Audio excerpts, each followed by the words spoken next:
Manasa relax please. స్వామి సుఖబోధానంద. నువ్వు విశ్వాన్ని సేవించు, విశ్వం నిన్ను సేవిస్తుంది. ఇది నిజంగా జరిగిన సంఘటన. స్కాట్లాండ్లో అతను పేద రైతు, పేరు ఫ్లెమింగ్.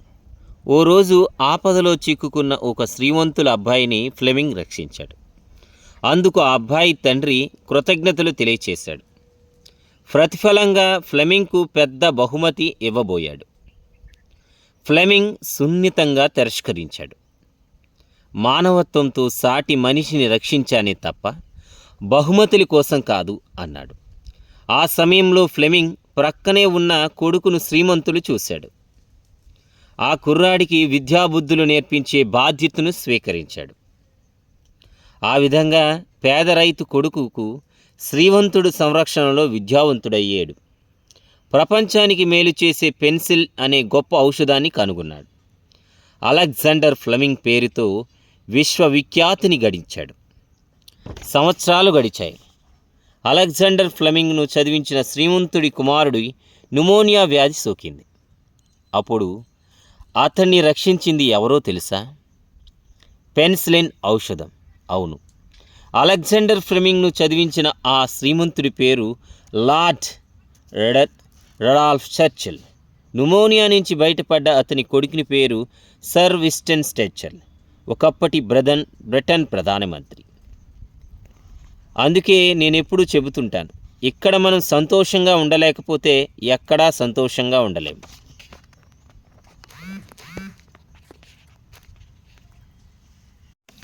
అంతా దేవుని మహాప్రసాదమే. చలాకితనం, గంభీరమైన వ్యక్తిత్వం, ఉంగరాల జుట్టు, చక్కటి వస్త్రధారణ, కళలో మందహాసం, పేరు చెబితేనే అహో అతనా అనుకుని ఆశ్చర్యపడి ఆ వ్యక్తి ఎవరో కాదు, బెంగళూరులోని రాక్ సంగీత ప్రియులకు అతి సుపరిచితుడు. పేరు ప్రతిష్ఠలు, అవసరానికంటే మించిన ధన సంపాదన, ఇవన్నీ అతనికి దేవుడిచ్చిన సంపద గల గొప్ప యువకుడు.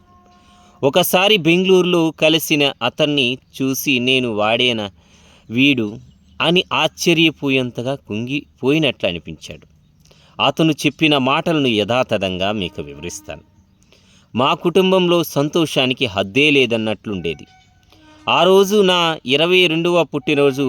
అదే నేను కుంగిపోయిన రోజు. నా తల్లి పరమ పురుషునితో ఆనందంగా ఉండడాన్ని గమనించాను. నేను, నా చెల్లి, నా తండ్రి. నాన్నగారు అమ్మను దండించారు. చెల్లి చాలా ఏడ్చింది. నేను తొందరపాటుతో ఏమి చేస్తానో అనుకుంటూ నన్ను నేను అదుపులో ఉంచుకున్నాను. ఆమె మనసు కరగలేదు. రహస్యమేమీ లేదని మా తల్లి అతనితో వెళ్ళిపోయింది. కొన్ని రోజులకు నా తండ్రి తాగుబోతయ్యాడు. నా తల్లి తాను ప్రేమించిన వాడితోనే ఉంటానని చెప్పి ఇల్లు విడిచి వెళ్ళిపోయింది. ఇంతటితో నా దుఃఖం ఆగిపోతే బాగుండేది. 7-8 రోజుల తర్వాత నా చెల్లి తన ప్రియుని చేత వెళ్ళగొట్టబడి ఎక్కడికో వెళ్ళిపోయింది. అది తెలిసిన చోటల్లా వెతికాను, కానీ దొరకలేదు. 1 సంవత్సరం తర్వాత మా కుటుంబ మిత్రుడు నన్ను కలిసి నీ చెల్లికి పిచ్చి పెట్టిందని ఆసుపత్రిలో చేరుస్తావా అంటూ కోపంతో ఘోరమైన విషయాన్ని చెప్పాడు. వెంటనే ఆమెను వెతుక్కుంటూ ఆసుపత్రికి వెళ్ళాడు. అక్కడ చిక్కిపోయి ఒక మూలకు ఒదిగి పడుంది. వారం రోజుల క్రిందట రెడ్ లైట్ ఏరియాలోని కొందరు స్త్రీలు ఆమెను ఇక్కడకు చేర్చారు అని ఆసుపత్రి అధికారి ఒకరు చెప్పారు. 1 సంవత్సర కాలంలో ఏమేమో జరిగాయో ఊహించుకోలేకపోయాను. తన పని తాను చేసుకోలేక, స్నానం చేయించటం, బట్టలు ధరించడం కూడా తెలియని ఆ పిచ్చి చెల్లెల్ని ఒంటరివారినైనా నేను ఎలా భరించానో వివరించలేను.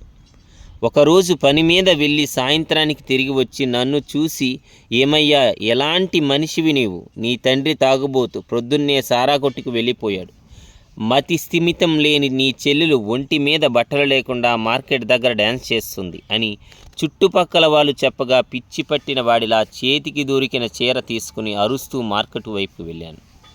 అక్కడ ఒంటి మీద బట్టలు లేక మూర్చబోయి ఉన్న నా చెల్లెల్ని చుట్టూ నిల్చున్న జనం తమాషా చూస్తున్నారు. ఎలాగో ఆమెకి చీర చుట్టి ఇంటికి తీసుకొచ్చాను. మరుసటి రోజు ఆమెను మానసిక వైద్యుని వద్దకు తీసుకెళ్ళాను. అన్ని పరీక్షలు చేశారు, లాభం లేదు.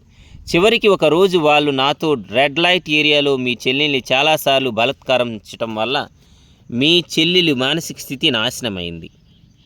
కాబట్టి ఎవరో ఒకడు నీ చెల్లెలతో శారీరక సంబంధం ఏర్పరచుకుంటే ఒకవేళ నయమయ్యే అవకాశం ఉంది.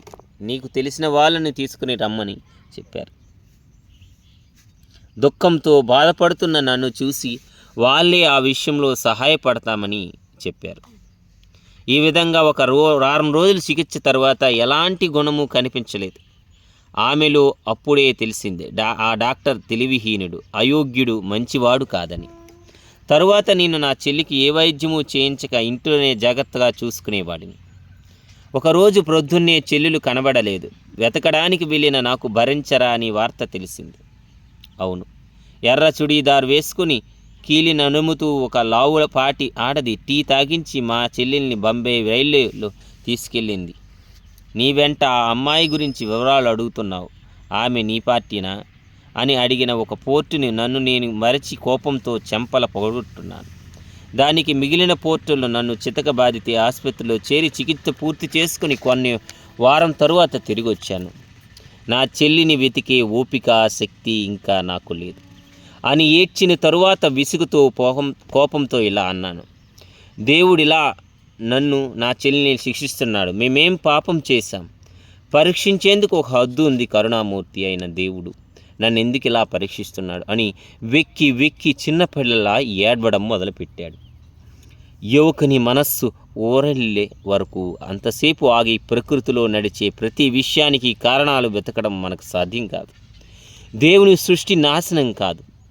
ప్రపంచంలో సంతోషం, దుఃఖం ఒకదాని తరువాత ఒకటి వస్తాయని తెలపడం కూడా. నదీ ప్రవాహాన్ని వెనక్కి మళ్లించటం ఎంత అసాధ్యమో జరిగిపోయిన సంఘటనలు మార్చే అవకాశం మనకు లేదు. నీ దుఃఖం చాలా పెద్దది. జరిగిన దాన్ని సమర్థిస్తున్నావని అనుకుందావద్దు. ఓదార్చిన చెప్పిన విషయం ఇది. ఒక పెద్ద సమస్యని, కష్టాన్ని ఎదిరించాలని అనుకున్నప్పుడు మనిషి ఆ సమస్యను దాటడం ఎలాగని ఆలోచించి దాన్ని పరిష్కరించాలనుకున్నప్పుడే అతని శరీరంలో అవయవాలు అతని ఆలోచనలు ఉచ్చ స్థితికి వెళ్ళి పనిచేయటం మొదలు పెడతాయి. కాబట్టి భగవంతుడు మన కష్టాలని, సమస్యలను కల్పించటం మన ఉన్నతికే అని ఎందుకు అనుకోకూడదు? విత్తనం వేసి మొలకెత్తినప్పుడే అది మొక్క. ఆ మొక్క పెద్ద వృక్షంగా మారినప్పుడే కదా పూలతో, పండ్లతో సంతోషాన్ని ఇస్తుంది.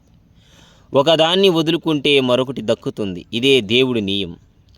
టిబెట్లో ఒక పండుగ సందర్భంలో వారానికి ముందుగా జీవం ఒట్టపడేలా ఒక చిత్రపటాన్ని రంగులతో నింపి అందరి ఆలోచనలు ఒక రూపంలో తమ మనోభావాలకు అనుగుణంగా ఎంతో అందంగా చిత్రీకరిస్తారు. చివరగా దాన్ని నదీ తీరానికి తీసుకువెళ్ళి ఒకసారి ముద్దు పెట్టి దాన్ని నీళ్ళలో కలిపివేస్తారు. ఆశలు, కోరికలు అనేవి క్షణికమైన వాటిని దూరంగా ఉంచాలని ప్రజలకు చెప్పడమే దీనికి కారణం. గడియారంలోని పెండులం ఎడమ నుంచి కుడికి, కుడి నుంచి ఎడమకి మార్చి మార్చి ఎలా తిరుగుతుందో అలాగే జీవితంలో గెలుపు, ఓటమి, సుఖం, దుఃఖం ఒకటి తరువాత ఒకటి వస్తూనే ఉంటాయి. సుఖం దేవుడిచ్చిన వరం, దుఃఖం అనేది దేవుడిచ్చిన మహావరం. ఇది ఆదిశంకరాచార్యులు బంగారు పలుకు, ఆశల మత్తులో పడిన వారికి మేలుకొలుపు.